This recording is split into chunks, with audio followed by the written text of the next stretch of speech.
here to see how the doctors and especially to see what's happening from the point of view of the doctors, and this is really a good opportunity. And now our fellow classmate Mary will proceed to our presentation. Good morning, esteemed guests, fellow doctors, and Miss Terry as well. First of all, I would love to thank all of you for giving me this opportunity and golden chance to express our belief. And as to summarize the report or the 2-day stay we had here, we plan to present this PowerPoint. First is the purpose of our visit to the Silk Road Hospital. The purpose of our visit to Silk Road Hospital is to choose our career before going to any of the required field we want, and also to see the environmental sphere of the works. And Silk Road Hospital played a huge role in accepting us and also programming different schedules for us, and which we will thank all of you. We arrived at day 1, February 21, 2022, at Silk Road Hospital, and by 2 p.m., Dr. Israel, the radiologist manager, introduced us to the overall schedule we had, and he gave us a brief outline of our stay for the 2-day stays, and then Dr. Ying Zhang advised us on how to choose a medical career. If we are to choose it, we should be wise enough. And the most golden and noted word for me of what he said is, this field is easy, but so hard. This field is great, but not so easy. And this is what has been left for me ever since that time. And as an admirer of medical field, I really want to thank this suggestion. And the first day we went to the reception, the registration, and the screening area, the central triage, and the emergency room. The registration had an overall of how a patient should look like. It collected the patient's full name, address, and also the age. Especially in Ethiopia, the age chaos is solved by seeing their passport as well. And the receptionist, Halima, was very friendly, and she explained each of the parts of the registration office. Payment may be done in order or after order, and also reduction in payments can be made seeing the patient's condition at each time in case of emergencies. And then we went to the screening area. The screening area is the screening area in the central triage, as we observed it, is a double checking system. And before arriving to the required physician in the area, the patient will be screened for any COVID symptoms or for any kind of symptoms that would be related to the pandemic. And there are very different kinds of forms that the patient will fill, which we will see in the upcoming slides. And translation can be made in this required area too, and most of the translators, as we have seen, are fluent and also efficient in their use of language. The next place we arrived is a central triage. This is a digitalized and computerized system, and one thing we noted is there's a temperature regulator in each room we arrived, and which we will all appreciate as well. And in the central triage, vital symptoms like oxygen saturation, blood pressure, weight, height are measured in this area too, and it's really digitalized as well. There is a paperwork minimization in this hospital, which I will never compare with a public hospital. And then we went to the emergency room. This room is a place for patients that have severe emergencies, and it has different equipments, as we have seen, different pharmaceuticals, and also if any case of bleeding, car accident happens, the doctors and nurses are really alert in this area. And Dr. Robel, the general practitioner, showed us through the whole wards and almost all the floor too, through the OPD, and he gave us different advices as well, and we will have to take that too. As we noted, within 48 hours, if the patient is in emergency room, and also if it's a severe and a critical case, he or she or the patient would be transferred to one of the wards, and if beyond, to one of the physicians too. And also, Dr. Robel contrasted two problems, surgical and medical problems. Surgical problems are treated through surgery, and medical problems are treated by using medicine, of which asthma and different respiratory diseases like diabetes are medical diseases, whereas surgical include bleeding, fractures, and different diseases as well. And then we had lunch, and then we went to the pharmacy, inpatient and outpatient. The pharmacist showed us, or gave us a brief outline of the historical background of pharmacy, how pharmacy started, how it developed, and where it is now too. And we also saw the phases of drug development, and also how it should be administered, and we noted with a critical point that drugs are never tried on babies and pregnant ladies. And he also gave us an example of a specific drug that was tried on pregnant ladies, and the infants are born with a amputated leg and hand. And also, one thing I have forgotten about Dr. Roberts is not every cancer patient needs surgical administration, but it would be made through processes. And we also saw a cancer patient which will soon die in 6 or 7 years. It's too painful to see, but our most cooperative work that would be done, as he noted, is to minimize the pain and the cost of their survival. In the pharmacy, we have observed that there are different drugs, disposable drugs, anti-infective drugs, and also disposable masks. And the pharmacist also told us that there are the specific drug that resulted in amputated legs is called thalidomide, and it has been banned for a while. Also, the types of pharmacy, industrial, clinical, community pharmacy, and hospital pharmacy was also described by him. Finally, what does it require for us to be a pharmacy? As we asked him, patience is the first thing, knowledgeable, and also having a sentimental connection with the patient as well, especially HIV patients too. Finally, the arrangement of drugs can be therapeutic, alphabetic, or pharmacological. Pharmacological refers to similar behaviors, therapeutic with their administration, and alphabetic, as its name suggests, with their name. But as we have seen in this hospital, it's a therapeutic arrangement of drugs. We had a tour to the OR and ICU with Dr. Emil.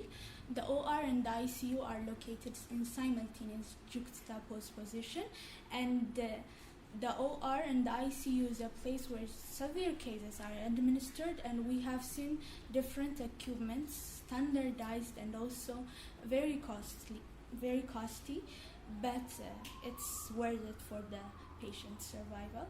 And as we have also noted, I have seen dialysis machine and different kinds of machine in the OR and ICU. The laboratory also fosters different equipments as well, like hematological and also HIV testing machines too.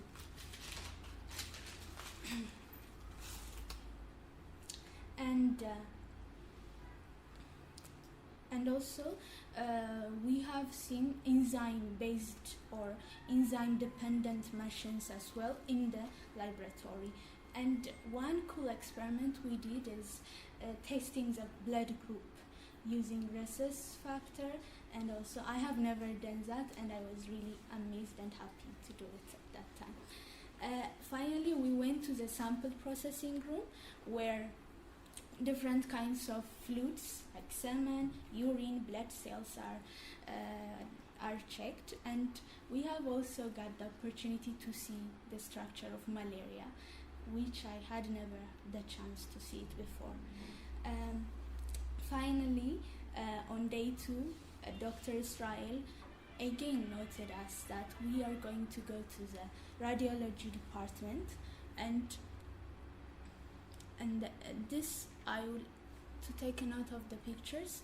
This is a picture where different patients would fill out their form, and that is the trash center we have seen, and this is the pharmaceuticals we have also seen in the emergency room.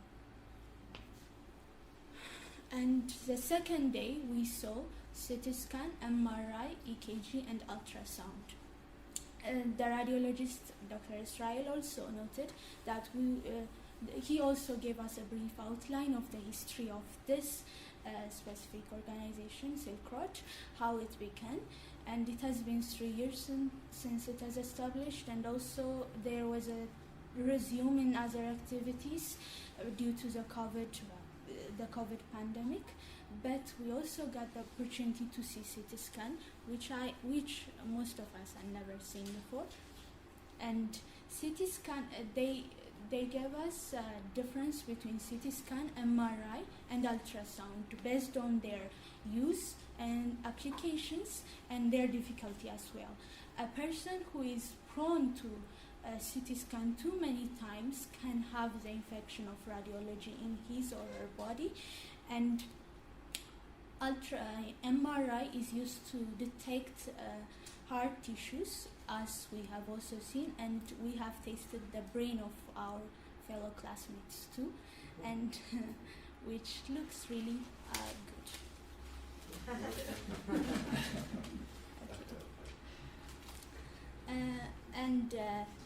For MRI, what we noted is we can't enter an MRI room with our metallic objects, and I really wanted to test it, but I had a brace and I cannot test my brain as well.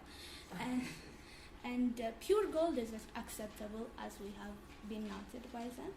And finally, we also noted that blood appears white when scanning, and also the brain or any part of the body of a normal person looks normal in the MRI skin unless a contrast is added. And also they showed us specific patient's history, and if a contrast is added, we can observe a tumor or an abnormal fluid in the brain or any part of the body, and which can pinpoint a disease inside.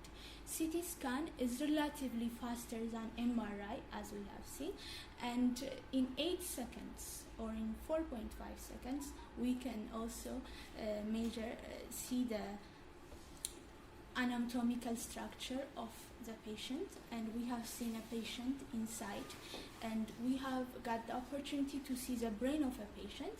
First, our group, we were separated to 2 groups. Our groups went and see the MRI section, and then the brain of a person, and then we went and see the CT scan of the brain of a patient. We can strictly note the difference between the image that appears on the MRI and the image that appears on the CT scan. The CT scan is a bit blurry, and it doesn't give that much resolution, but it's faster, and it can show soft tissues unlike the MRI. But careful procedures were done on the CT scan because there is radioactive substances inside. Ultrasound also, we have tried it on our classmates after eating lunch and it was really cool. We have also went to the EKG, Echocardiogram Center. We also saw the heartbeat of our classmates too. And we had a conversation with Professor Andrea about neurosurgery, which will be presented by our next classmate. Thank you for your attention.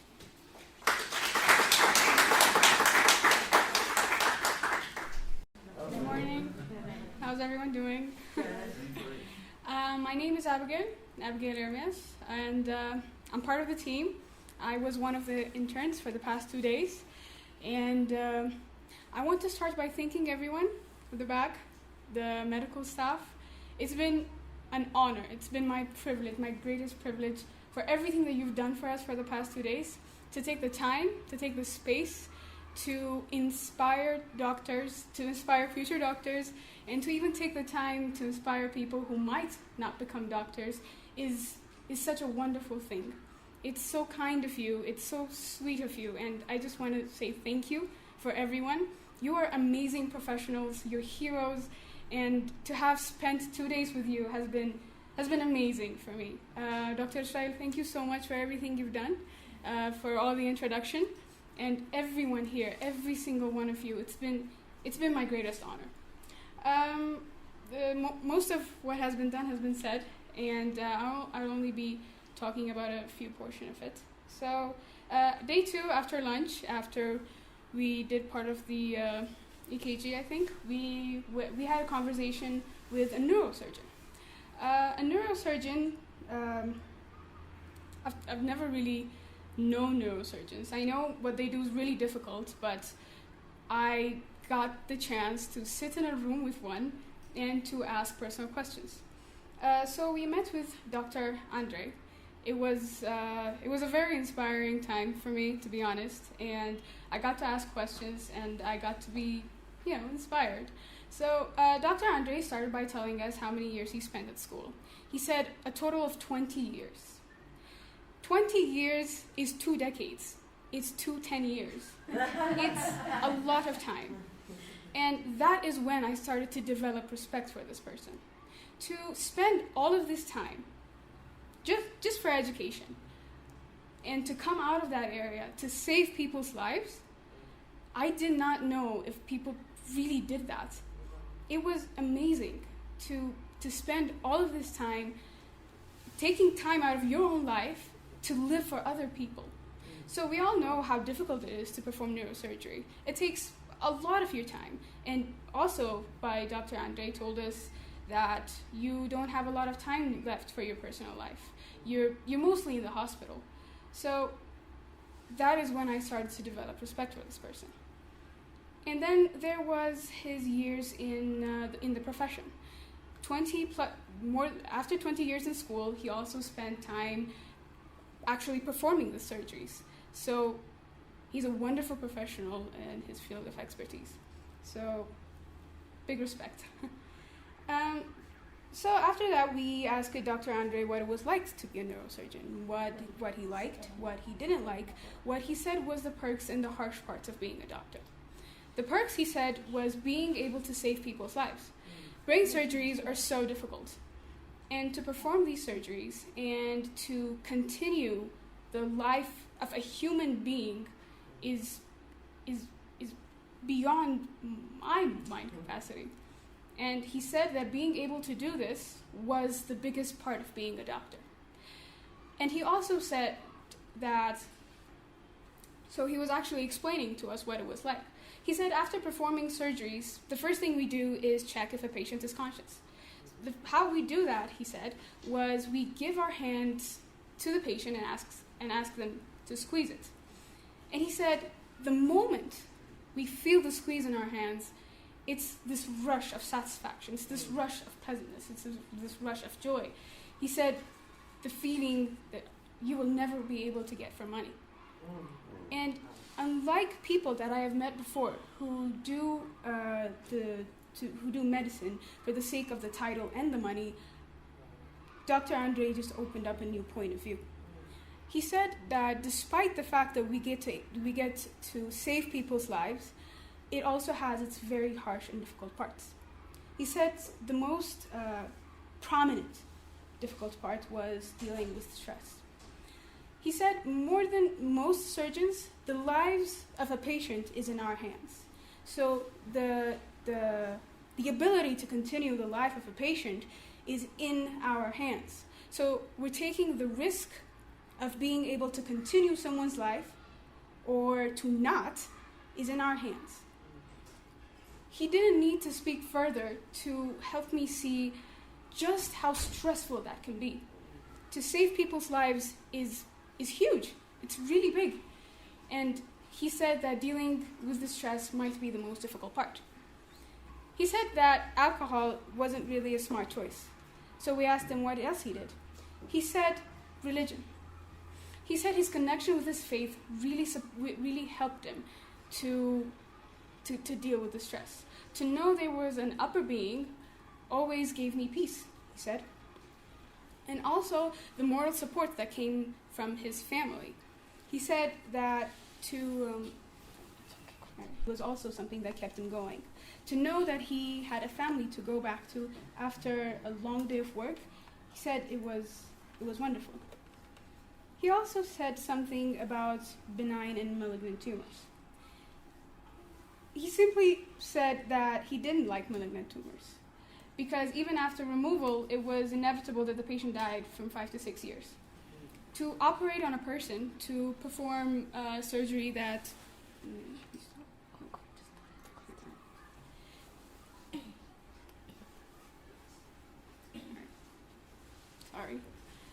to perform a surgery that can take from 10 to 18 hours, that can take effort, that can take time and space to continue the life of a patient, knowing that they're going to die in 5 to 6 years, he said was painful.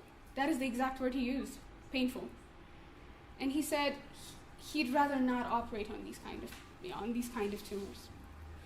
He said he then told us about his most interesting experiences, how they were connected to miracles at times, and I was able to delve into his stories deeper and deeper, because not only did he make them interesting, he was able to create pictures in my mind. And finally, we asked him if he recommended the area of study. Surprisingly, he said he didn't. Then we asked why. He said that the negative side and the harsh and the difficult sides really overweighed the perks sometimes. He said having to deal with this stress really hurts you as a human being. And then he also said he wouldn't recommend this area for women because women were less tolerant to stress. But at the end of the day, even if I don't want to become a neurosurgeon, I developed respect. I developed compassion, and I developed love for the people that do this every single day. To be part of the medical faculty, I never really thought was difficult. I thought the most important thing in life was to be able to be creative and take the world to a different place, change the world. Little did I know that these people were doing this every day. To save lives is difficult. Thank you for making me understand that. To treat patients, because I was able to witness how difficult patients can be sometimes. How nice they were when they were talking to them. What they do is their knowledge combined with the clean and their purity of heart, how they're able to care for everyone. So even if I don't want to become a neurosurgeon, and even if I don't know if I'm going to be a doctor or not, I would like to thank these people for doing everything that they did. You are wonderful people. I really enjoyed my stay, and thank you for your time. Thank you. I was the test subject for the ultrasound. Actually, this is very important for us because, for example, I want to be an architect in the future, but this is really an experience because I got to see what the doctors do from the point of view of the doctors, because I usually go there because whether I'm sick or just help someone to go to the hospital, but this is an interesting experience. And as an architectural mindset or whatever, I saw the structure of the building and it was really amazing. Even the interior space usage, it was really amazing where the machine are set up or the offices of the doctors, and it was really amazing. And I hope we spoke for the whole class, our classmates, and we really are thankful for your times, and as you said, and we want to thank you all for the opportunity.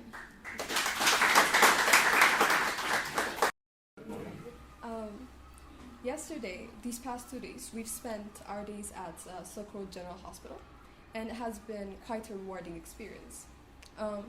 My friends over there, they explained the medical side of it, and we got to speak to HR yesterday, Human Resources, and that brought light to a whole different part of the hospital. For most of the days, we were looking at the technical sides, the medical sides. We were looking at the patient care side of it. However, HR really brought in the human side. Silk Road Hospital has a wonderful staff. They have been cooperative. The smiles from the guards that were handing out sanitizers, and from the receptionists that were taking our temperatures, we were greeted with a wonderful smile.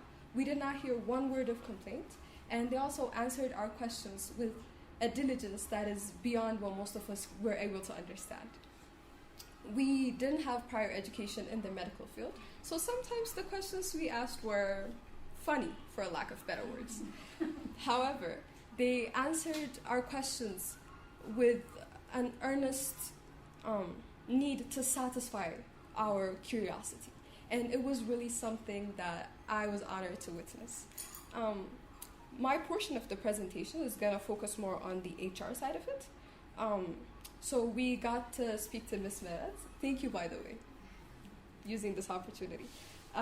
We got to speak to her about the human resource and administrative side of a hospital. This was wonderful. She spoke to us not only about the general gist of things, but she really led us into the day-to-day operations of the hospital. What happens behind the scenes? What the people that they hire, the technical and the machines that they bring in, how every process to building up this big hospital, every process that was repeatedly went through. And it was really an eye-opening experience, because for people like me who want to go into leadership, who want to go into management, we had to see what these people did. This hospital did not come to life all of a sudden. These medical professionals were not placed here randomly. There was careful thought in everything that was done in the hospital. Usually when we come to the hospital when we're sick, we thank the doctors, we thank the nurses, but we forget to thank the people that made this opportunity available. We forget to give thanks to the people that work behind the scenes to keep our health going. So we got to talk to her about the planning, hiring, and maintenance of staff, which was something I admired a lot. When we were in the ground floor, I occasionally went around asking if they were satisfied with their jobs. And I did not mention names, but I brought some questions to HR, some things that were not quite clarified to me down below. And the surprising thing that I got is that almost 95% of the staff was extremely happy with not just the jobs they have, but the companies they worked for. This brings us to the bigger issue of how these people go through so much stress every day, they see so much, and yet they're still happy to come to work. If most of us were working under the conditions that a healthcare professional works in, under the stress of having a human life, how many of us would truly be satisfied with the jobs that we are having? Unless there is good management and leadership and direction giving from the people up top, you can't keep people down there satisfied. So she talked to us about planning, about defining a goal for a company, especially a hospital, and then the search for experienced staff. They're working with a lot of expats. So we got to see how these expats came here, how they got some of the best people in their profession to work at a hospital. Not only work, but work there with enthusiasm. We got to talk about organizing, how you're supposed to prepare job descriptions on channels of communication. The one thing that you will notice in this hospital that I found truly amazing was the communication that different departments had with each other, and the fact that they were all able to work around each other. On our first day, we went to the ER, and whether it's luckily or not, I can't really decide, but we got to see a patient. And we got to see people from different departments, specialists from different departments, come together to discuss the possible medical solutions.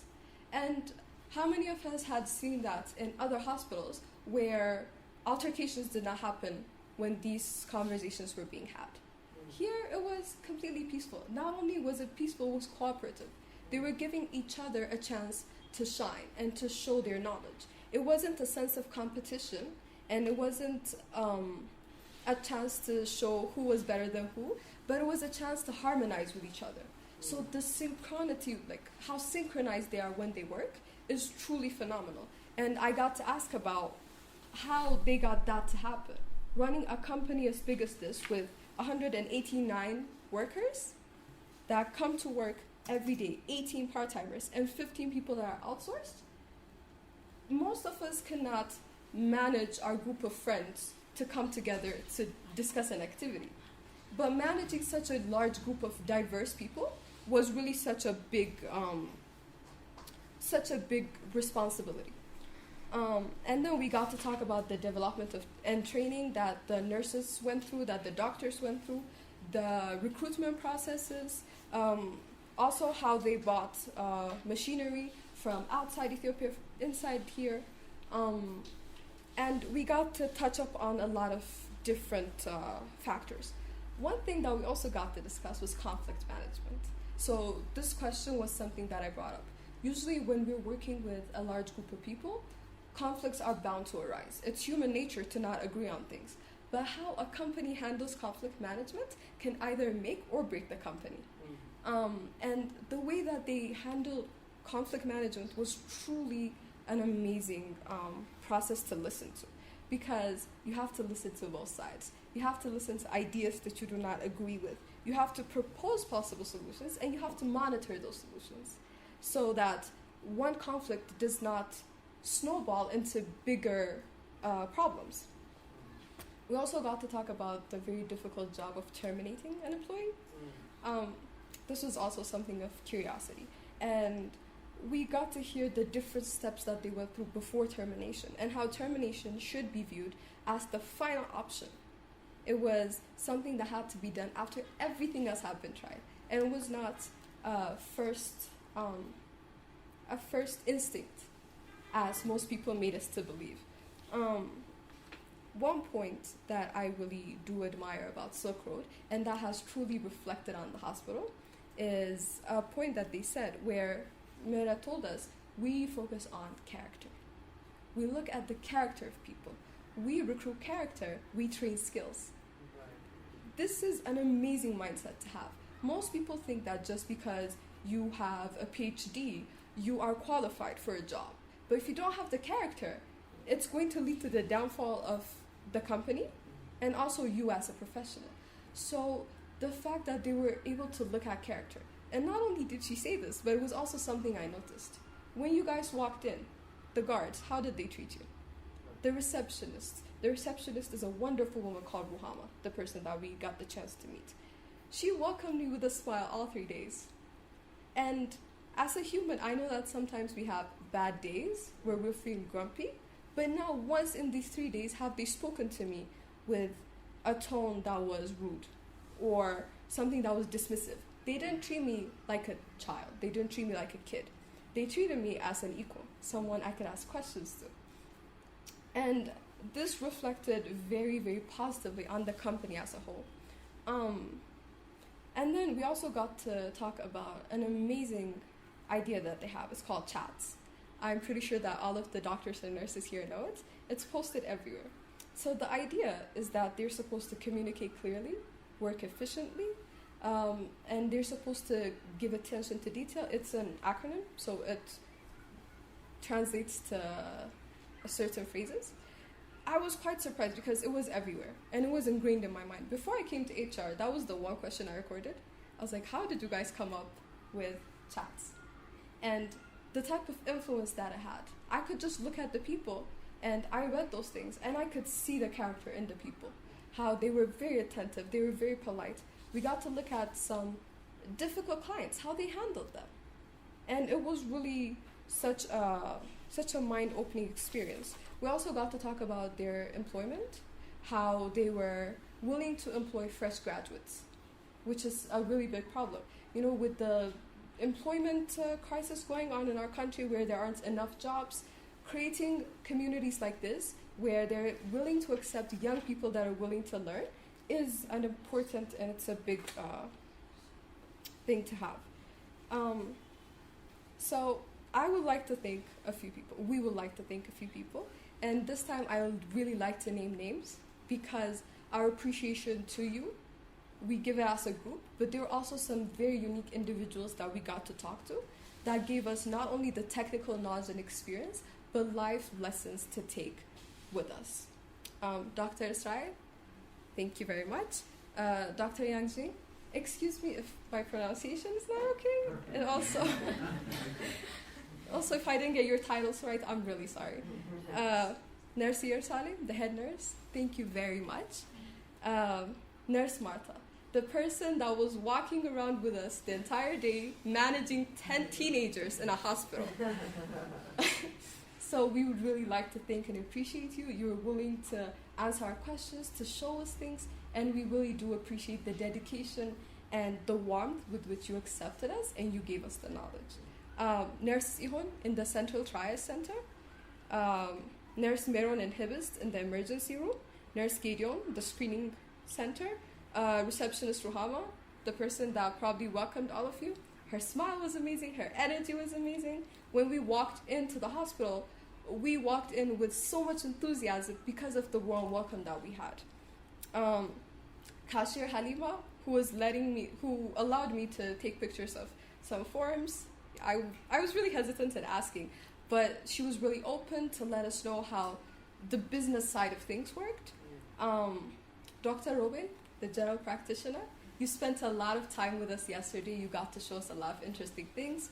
We also got to ask about a lot of our personal medical problems. We're really sorry for that, but we just needed to know.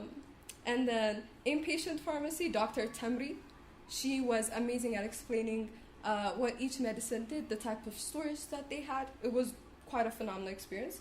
In OPD pharmacy, pharmacist Bizoyo, the head, thank you very much. And also the people that work under you, Avril and Dilikat. Tell them we send very big thanks. Dr. Emil Beck and Dr. Brahanu, who showed us the OR. It was an amazing experience. I hope to never set room in the OR again. But it was a wonderful experience to have. I got to see the technical side of it. It was wonderful. Dr. Wakuma in the ICU.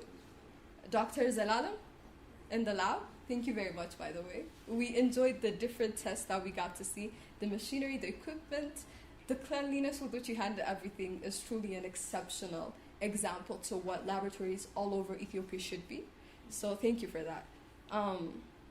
And then radiologist Mehrat, who showed us the MRI, she was showing us many things. We were seeing patients and she was trying to make us spot what their issues were, like if we saw any abnormalities. And that forced us to pay attention to the things that we were doing and to also pay close attention to detail. And then she explained what we saw and what it meant. So that was a wonderful experience. Radiologist Yosef, CT scan. We spent a lot of time with him. He was showing us different patients, different things. They were showing us things without us asking. That was how far they went in the willingness to share their knowledge. The EKG nurse Alkitan, Dr. Elina, who let me try the ultrasound. It was really fun. I was scared, I was shaking, but she calmed me down and then she showed me what to do. It was a wonderful experience to have. Dr. Andre, not only for the technical knowledge that you've shared with us, but also for the life lessons that you have ingrained in our hearts that we will take in our future journey everywhere. And Miss Meret from HR, I was asking a lot of questions yesterday, but you were very willing to answer my questions, and you did it with a smile, and I didn't feel like I was being a burden to you, but it felt like you were sharing a lot of your experiences, and we want to thank everybody here for that. It was a wonderful experience, and it was a once-in-a-lifetime experience, and I hope that next time we meet, you guys will actually get to hand over your positions to someone where we become qualified enough. So thank you very much.